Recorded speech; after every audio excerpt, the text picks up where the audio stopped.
India TV 9 news Maharashtra. मुख्यमंत्री देवेंद्र फडणवीस यांच्या नेतृत्वाखाली महाराष्ट्र दुष्काळमुक्त करण्याकरता राज्य सरकारने सुरू केलेल्या नदीजोड प्रकल्पाच्या पूर्णत्वासाठी केंद्र सरकारने अर्थसहाय्य करावे अशी विनंती राज्याच्या वतीने केंद्रीय जलशक्ती मंत्री CR पाटील यांच्याकडे करण्यात आली. राज्यातील सिंचन प्रकल्पांचा आढावा घेण्यासाठी नवी दिल्ली येथे केंद्रीय जलशक्ती मंत्री CR पाटील यांच्या उपस्थितीत विशेष बैठकीचे आयोजन करण्यात आले होते.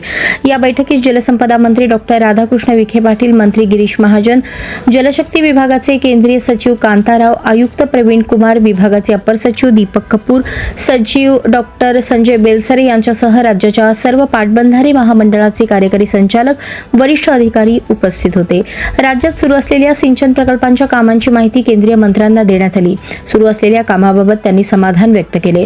प्रधानमंत्री कृषी सिंचन योजनेतून राज्यातील 29 प्रकल्पांचा समावेश करण्यात आला असून यामध्ये कोकण पाटबंधारे विकास महामंडळांतर्गत 5, विदर्भ पाटबंधारे महामंडळांतर्गत 7, कृष्णा खोरे विकास महामंडळांतर्गत 9, गोदावरी विकास महामंडळांतर्गत 4 तसेच तापी पाटबंधारे विकास महामंडळांतर्गत 4 प्रकल्पांची कामे सुरू असल्याचे केंद्रीय मंत्र्यांच्या निदर्शनास आणून देण्यात आले.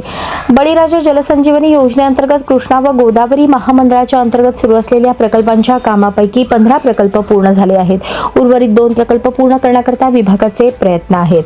अहिल्यानगर जिल्ह्यातील निळवंडे 2 प्रकल्पांचे काम पूर्ण होऊन त्यामध्ये पाणी साठाही होत आहे. डाव्या व उजव्या कालव्यांची कामेही पूर्ण होत आहेत. प्रकल्पाच्या कालव्यांचे अस्तरीकरणाचे काम प्रगतीपथावर असून पाण्याचे वितरण व्यवस्था बंदिस्त करण्याचे धोरण घेण्यात आले असून यासाठी प्रधानमंत्री कृषी सिंचन योजनेतून निधी उपलब्ध व्हावा अशीही मागणी या बैठकीत करण्यात आली आहे.